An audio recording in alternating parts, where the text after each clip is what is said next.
here with John from River Valley Ranch, and I'll let him introduce himself. Yeah, John Bisset, Executive Director of RVR, third generation director here at River Valley Ranch. How many kids come to River Valley Ranch every year in your estimation? Yeah, so we have about 8,000 to 10,000 students that come here year-round through our camp programs, through outdoor education, through retreats, and other events that we do here. So what do you do here at River Valley Ranch? Yeah, so our main focus here at RVR are our summer camp programs, and we have about 2,500 students that come here every summer. And really the goal we're trying to do is get them out of their environments. A lot of them are coming from the city, and they're coming out to the country, and they're coming out to experience something different. And the beauty of this place is really unmatched. And so giving them an experience away from the city, away from the lights, away from all of the distractions up there is really central to our mission of one of the things that we're trying to do. So the idea of kind of clear cutting the beauty of this place and putting in these giant power lines directly conflicts with our mission of what we're trying to achieve. And we talk about getting kids more interested in farming and nature, and they're so disconnected from it now.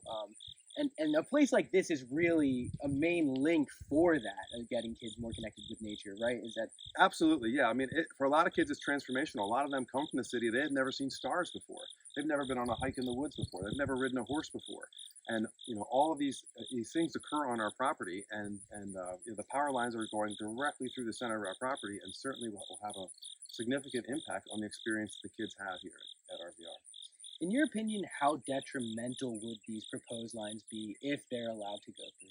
Well, I think certainly what I just said is a significant detriment to the experience that it's going to give, and the restrictions, so to speak, of areas that we can use, and clear cutting these beautiful forests that we've had here for 75 years, as long as we've owned the property. But the other part of it is that we are looking to, it limits our ability to expand. We're right here on Grave Run Road, a lot of our property, and we want to move it to another part of the property exactly where they're planning to put these power lines. So it significantly restricts our ability to reach even more kids in future generations, and that's a huge impact to us. It is a huge impact, and that's a really important point you bring up. We're going to take you now to some of the spots that will be hit by the line, and we'll see you over there. And John, how close are the transmission lines going to go to this house? I mean, I'm not even sure it's 300 feet from this house, maybe even less. Just behind this house on that hill back there is where they start entering our property, and they go for 4,500 feet almost back through the rest of the properties. But it will directly impact this house for sure. So there's actually 2 other staff houses that are also going to be impacted by this line in a similar position where they're going to be very close. I also wanted to point out the barn next here, and you can see someone's riding. There's horses that live, and they will be extremely close to the transmission line too, as close as the house. Is that correct? Yeah, absolutely, that's right. So I want to bring up EMFs now, and we've talked about EMFs a lot. This house and this barn will be directly in the EMF field. I mean, they're going to receive extreme doses of it, the horses and the people that live here. I really think EMFs need to be looked into in this country a lot more before we just start constructing more transmission lines. There's places in this country where transmission lines are already close to houses. We have the data necessary to do studies. We have plenty of data for studies. We need to do them before we start constructing more lines like this, because from what I've seen, there's linked to childhood leukemia. There's linked to health in horses, right? The health in horses. I've heard that there's health links in cattle and trees and everything else linked to these EMFs. So that's why we really have to do more studies before we just construct transmission lines right next to people's houses.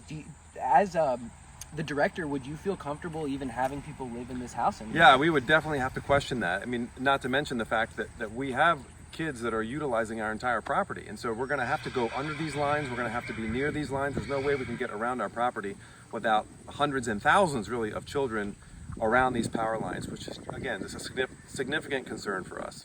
The link to childhood leukemia, there has been a link to childhood leukemia found, even if it's a small link because of the data set they used. That link needs to be looked into more, especially before putting anything close to children in a place like this, where children are all the time. Now we're on a path on River Valley Ranch that they use for horseback riding and hiking and stuff, and I wanted to point out that you said it's going to be clear cut, correct? Correct. Where exactly will it be clear cut here? So it'll be I don't know, a couple hundred yards down where it enters the woods. And this is all like pristine forest that we use. Clearly, we use this for horseback riding, for hiking, for trails, for traveling kids between our different camps. And so this is one of a route that we use on a regular basis that will be clear cut with the power lines going right over top of here. So it will significantly transform this part of our camp in addition to the others. And we talk about the connection to nature with children. I mean, this is a substantial sever, wouldn't you say? Oh, absolutely. I mean, and just the nature and the habitats that live in this forest that are part of the experience of kids coming out here is going to be significantly disturbed. I mean, this has been here for forever. And so now having it clear cut will definitely have an impact on both the habitat and, of course, the experience that we get to give the kids.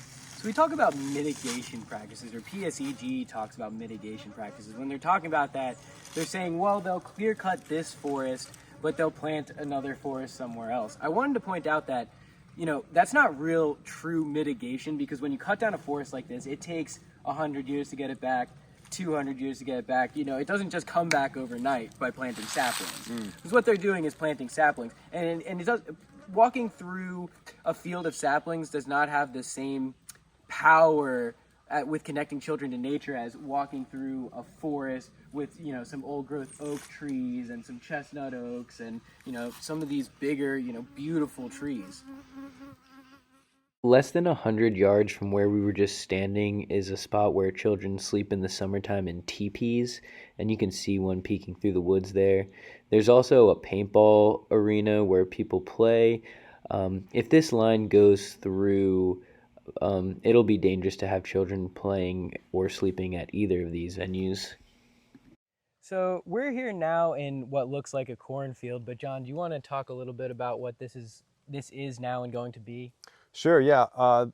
So in the future, you know, the camp is located right now on Grave Run Road, which has become quite a busy public road. And our long-term plans are to expand this way on the property. So this is one of the central hubs that eventually we would like to expand to. And currently where we are standing is exactly where the power lines are proposed to come here, and then completely across this field, and then clear cutting those trees, and then heading off our property further down. So this would significantly impact our ability to expand and to develop this area.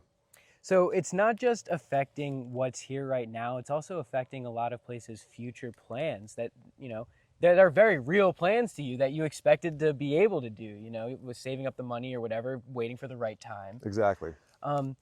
One thing I wanted to touch on here is PSEG says they're going to pay for damages, right? They're going to give reparations for what they're doing here. I wanted to bring up that I'm not sure if they could pay for the damages that they're going to do to a place like this. And John, do you want to talk on this a bit more? Yeah, sure. I mean, you know, understandably, we'd be compensated, but that's just for the value of the land. You know, to fundamentally alter the experience that campers get and guests get when coming here, and fundamentally alter our ability to develop this area and impact more people and generate future revenue for the organization is fundamentally altered by this. It's really hard to put a dollar amount on that. So it's not just the value of this land, it's what this land means to the thousands of people that come here every year and the hundreds of thousands who will come in future generations. So it's significant for us. So that's, I guess, what I want to end on here is, can you put a dollar number on destroying experiences like this one that are already going away in society, I would say? Yeah, I mean, that's, again, one of the reasons why we exist is that we want to create these experiences. And it's not just to give kids experiences, it's to impact their lives. I mean, we are a Christian camp, so that's certainly part of the fundamental nature of what we're trying to teach them, but we're trying to teach them about overcoming their fears, and we're trying to teach them how to work together, and we're trying to teach them to grow and develop as human beings. And that is done through the activities and things that we do here. And again, without the ability to do those things and to expand those opportunities, that is significantly limited or eliminated for future generations. And that's why we're so passionate about stopping this, is because of what it will do to not just us, but for the kids who will be coming here. That's what really at least bothers me. John, thank you so much for your time. Yeah, I thank really you. Appreciate it.